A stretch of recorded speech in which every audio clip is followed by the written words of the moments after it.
Ayan, Lods, ayun, lakas ng ulan dito sa amin. Ayan, ang lakas ng konti ng hangin. Ayan, naglaba pa naman ang inyong yaya Mayan. Ayan, ang nilabang po.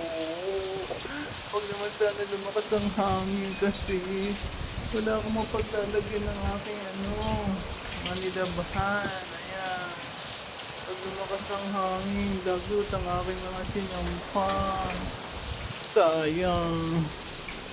Papasok ko pa ba yan, mga kaludes? Grabe, ang lakas ng lumalakas na ang hangin dito sa amin. Ayan, lakas ng ulan, no?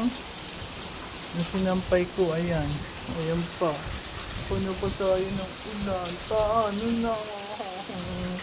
Sana huwag naman lumakas masyado ang hangin. Kasi baka magliparan itong aking nilaban. Wala akong mapapaglagyan. Okay, ingat po tayong lahat mga kalus. Bye! Bahala na kung saan ko ito may ilalagay kapag lumakas ang hangin na. See you! Ingat po tayo! Bye!